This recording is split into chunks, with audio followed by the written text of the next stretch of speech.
तफसील है तो किस तरीके से देखते हैं आप?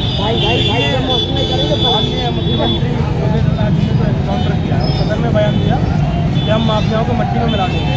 तो विपक्ष के द्वारा जो लिस्ट वायरल की गई सोशल मीडिया पर, क्या मुख्यमंत्री में इतनी हैसियत है कि वो माफियाओं को मिट्टी में मिला पाए, या फिर एनकाउंटर जो है वो धर्म के आधार पर होगा?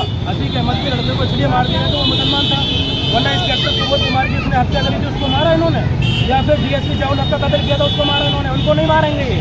और फिर धनंजय सिंह से लेकर के राजा भैया तक तमाम ऐसे 15-20 नाम हैं जो उत्तर प्रदेश के टॉप मोस्ट वांटेड अपराधी रह चुके हैं, लेकिन आप उनको नहीं मारते। क्यों नहीं मानते? क्योंकि वो आपकी स्वजाति के आते हैं, वो ठाकुर हैं, उससे उन्हें आप नहीं मारते। आप मुसलमान को इसलिए मारते हो, एक समाज जो खुश होता है मुसलमान का एनकाउंटर करने से।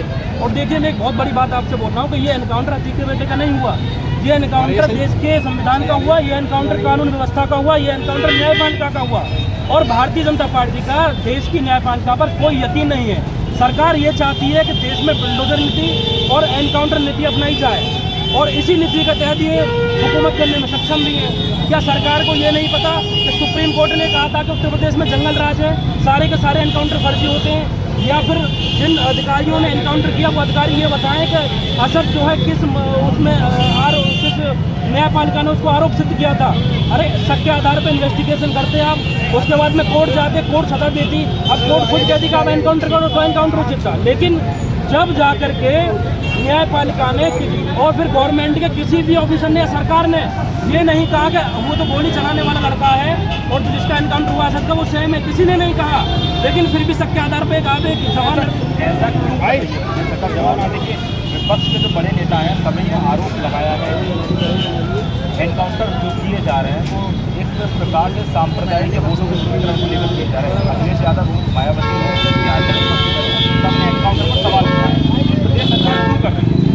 देखिए, सबसे बड़े जो देश के मुद्दे हैं शिक्षा व्यवस्था और आपका जो है एजुकेशन और स्वास्थ्य के मामले, उनको छुपाने के लिए, बेरोजगारी को छुपाने के लिए, रोजगार को छुपाने के लिए, हिंदू मुस्लिम का नया रंग देने के लिए एक मुसलमान को उठा करके एनकाउंटर कर देते हैं, जिससे कि देश की जो पूरी बहुसंख्यक आबादी जो है वो सवाल ही नहीं करती सरकार से, और वो खुशी बनाती है कि चलिए एक मुसलमान का एनकाउंटर हुआ तो देश के जो बड़े बड़े मुद्दे हैं स्वास्थ्य के, शिक्षा के और तमाम पढ़ाई लिखाई के, उन पर सब पे जो चादर फिर जाती है। इसीलिए तो सरकार जानती है बहुसंख्यक समाज जिस देश में अशफाकुल्ला खान ने महात्मा गांधी के साथ और चंद्रशेखर के साथ मिलकर आज़ादी की लड़ाई लड़ी हो, उस देश का बहुसंख्यक ये चाहता है कि अगर एक मुसलमान का कत्ल कर देंगे, पुलिस उसका एनकाउंटर कर देगी विदाउट एविडेंस के, पूरा का पूरा बहुसंख्यक समाज उनको उनकी जो है हौसला अफजाई करता है और उनको जिंदाबाद के नारे लगाते हैं। लेकिन अभी भी मैं कह रहा हूँ, सरकार के किसी भी आदमी ने और पुलिस अधिकारी ने ये नहीं कहा कि वो गोली चलाने वाला आदमी असद था। आप एविडेंस तो लाइए, किस आधार पर आप एक नौजवान को कत्ल कर देंगे? और देखिए, असद